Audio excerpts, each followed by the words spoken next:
pro-war. All right, let's talk about football. I got a lot of shit last week from people who are fans of Peyton Manning for talking about what a crybaby that crybaby is, and then a lot of points that people brought up. For some reason, I can't fucking find them. I don't know where the hell they are. Maybe they're in junk. But I'll basically paraphrase it. They're like, "Oh my God, you're gonna give Peyton Manning shit, and you can say Brady's not a crybaby. What about that time earlier this year when he turned around and asked for a flag and got the call? What do you mean? Oh, that's your example of Brady being a crybaby?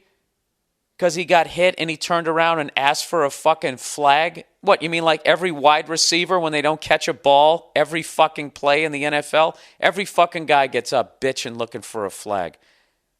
He got the flag the same way Michael Jordan is allowed to push off people and doesn't get called for a foul because he's one of the stars in the fucking league. All right? Another point somebody tried to make, they're talking about, the roughing the passer, the Tom Brady rule. Tom Brady did not fucking campaign for that rule. He didn't. That was a fucking NFL rule where they're like, wait a minute.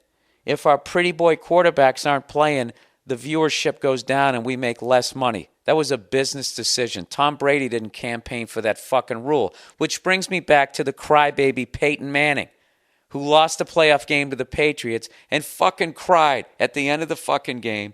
And then he and his coach, Tony Dungy, made a game tape, sent it to the league. They cried some more. At the fucking Pro Bowl 2 weeks later, a week after the Patriots won another title, they're fucking crying again about it. And then he cried about it at the draft. That's why he's a fucking baby. And I forgot to bring up the fact when he didn't win the Heisman Trophy. That's on fucking YouTube. I believe Ricky Williams won it that year. And when he didn't win it, the look of entitlement, my dad was a professional quarterback. I was bred for this. That fucking look on his face, he's a fucking baby. Tom Brady has never lost a game and then thrown his teammates under the bus. Peyton Manning has. How many fucking more examples do you need? All right, you jackasses with your fucking surrogate fucking team out there. It's the Baltimore Colts, by the way. All right? Or Colts. What did I say? Baltimore Colts? I don't fucking know. Fuck all of you guys. You just fucking hate the Patriots because we fucking win. And what did I say? Did I not say that the Patriots were going to fucking kill the Jets, which we did yesterday, other than that little brief hiccup? 31-14. All right? And I called that Rex Ryan shit too. I've been saying it since the third week. Rex Ryan, that poor bastard, the guy's out of his fucking mind.